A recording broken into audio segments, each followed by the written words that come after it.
Assalamualaikum warahmatullahi wabarakatuh. Kita akan mempelajari tentang Pancasila sebagai sebuah paradigma. Paradigma ini kalau dia diambil dari bahasa Inggris harapan, kalau orang barat, orang Inggris itu menyebutnya kan paradigm. Paradigm. Kalau kita menyebut, kalau bahasa teksnya kan paradigma. Paradigma ini sebenarnya suatu kata yang mengalami perluasan makna, dikenalkan ke dunia ilmu pengetahuan dahulunya itu oleh si Thomas Kuhn. Dia ada membuat kata-kata paradigm dalam bukunya The Structure of Scientific Revolution. Sejak itu kata paradigma ini pun ya muncullah di berbagai literatur ilmiah. Yang oleh karena itu kalau kita ingin melihat Pancasila sebagai sebuah paradigma, tentu kita harus mengetahui dulu apa itu paradigma. Silakan dicek di Kamus Besar Bahasa Indonesia. Di situ dikatakan bahwa paradigma itu bisa diartikan sebagai model dalam teori ilmu pengetahuan. Bisa juga sebagai kerangka pikir, atau bisa juga sebagai sebuah kata yang memperlihatkan konjugasi dan deklinasi dari kata tersebut.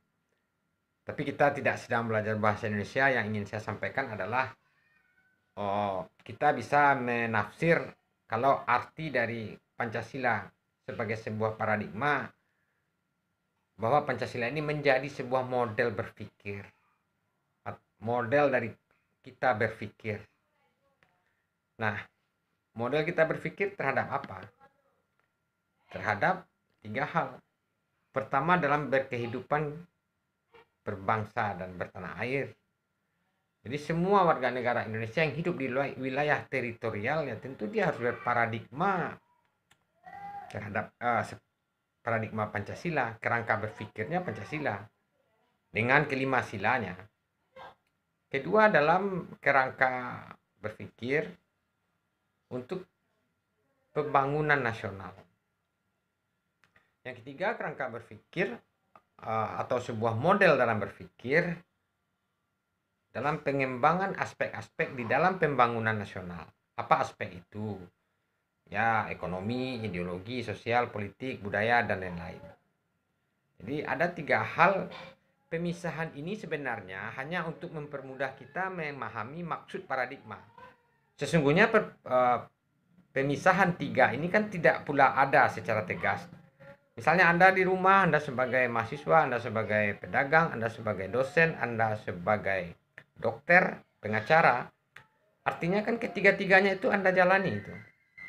Anda jalani Anda dalam kehidupan berbangsa dengan tetangga, itu kan warga negara kita juga kan. Kemudian dalam pembangunan nasional Anda juga ikut serta, minimal bayar pajak. Kemudian dalam pengembangan ideologi politik, sosial, ekonomi, budaya, dan hankam, secara tidak langsung Anda juga terlibat. Nah, jadi itulah kira-kira paradigma tersebut. Nah, dari mana munculnya paradigma ini? Kenapa kita bisa sebagai warga negara Indonesia berparadigma Pancasila? Ini perlu kita pelajari. Pertama itu dimulai dari adanya sebuah pendekatan. Pendekatan itu artinya bukan kita mendekat begini, bukan. Artinya pendekatan itu suatu metode cara mengenal sebuah objek. Jadi kalau kita ingin mengenal Pancasila, tentu kita melakukan sebuah pendekatan secara abstraktif dalam pikiran kita. Saya kira sejauh ini kita sudah mengenal Pancasila, dimulai dari fungsinya sebagai dasar negara, sebagai identitas, sebagai jati diri, perjanjian luhur, nilai-nilai agung, dan lain-lain. Itu sudah melahirkan sebuah perspektif kita. Perspektif kita. Jadi pendekatan melahirkan perspektif. Nah, dari perspektif itu lahirlah persepsi. Persepsinya begini. Persepsi itu bagaimana otak kita menafsir atau mengolah apa yang diamati. Nah, misal, nampak oleh kita seorang koruptor. Maka persepsi kita itu pasti jelek terhadap dia. Kenapa? Karena kita berpersepsi orang ini melanggar sila Pancasila kan. Nah, itulah persepsi. Persepsi yang telah terbentuk secara sistematis, secara utuh dan menyeluruh kepada sebuah kelompok atau sebuah negara, itulah paradigma. Nah, kan sederhana kita menafsir.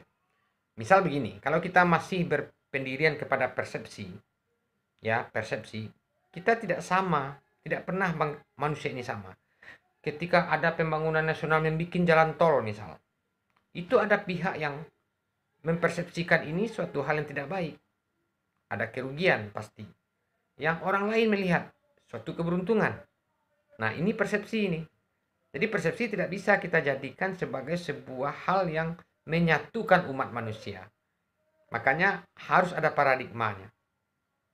Harus ada paradigma pembangunan nasional ya. Berarti ini untuk nasional, bukan untuk kepentingan diri, bukan untuk kepentingan pribadi.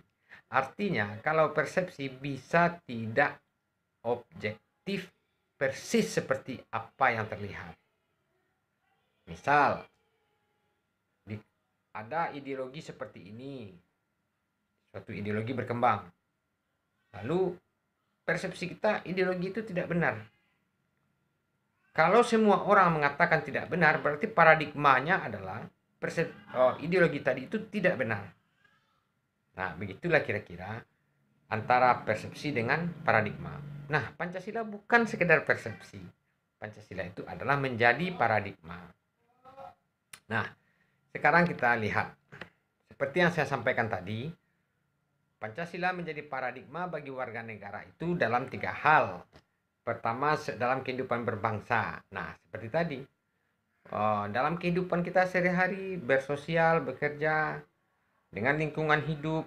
Nah, itulah dia. Kita jadikan nilai-nilai Pancasila itu sebagai model berpikir. Tentu mengatur perilaku.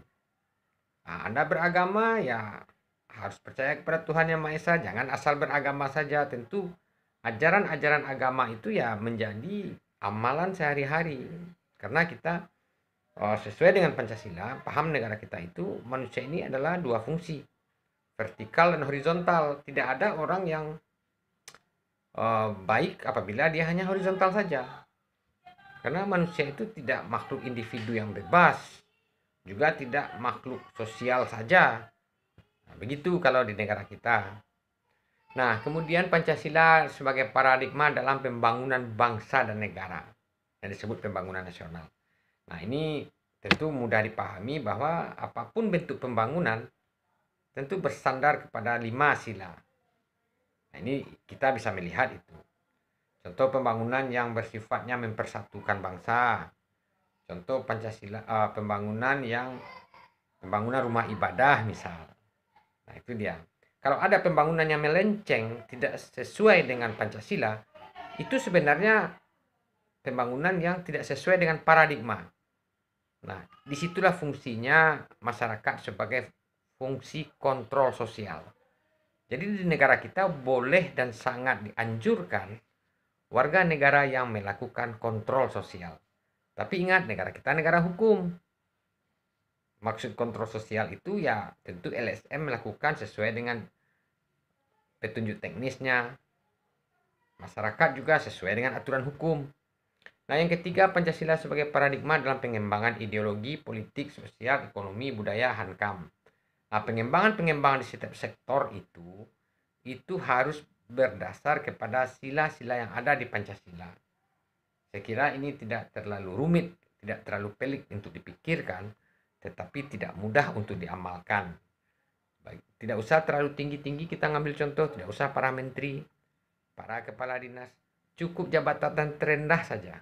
Bagaimana cara kita mengembangkan hankam di tingkat RT misalnya, bagaimana kita membuat suatu pertahanan dan keamanan.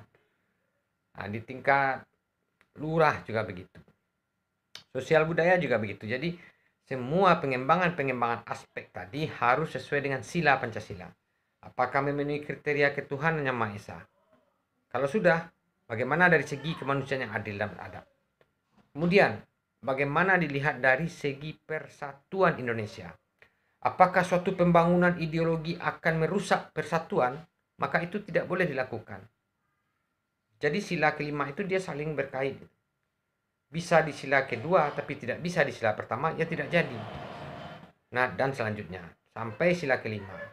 Harus suatu pembangunan atau pengembangan tadi mengandung nilai-nilai keadilan yang sosial bagi seluruh rakyat.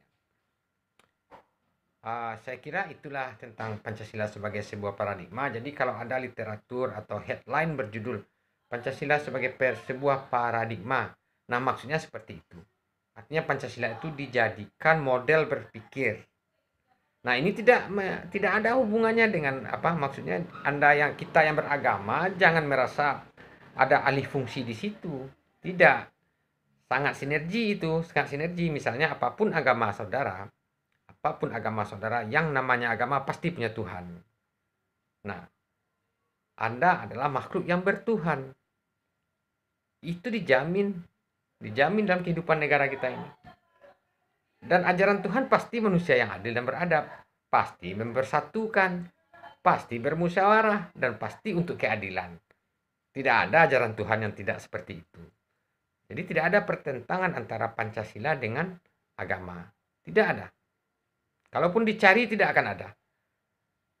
Saya akhiri dengan Assalamualaikum warahmatullahi wabarakatuh. Salam lestari.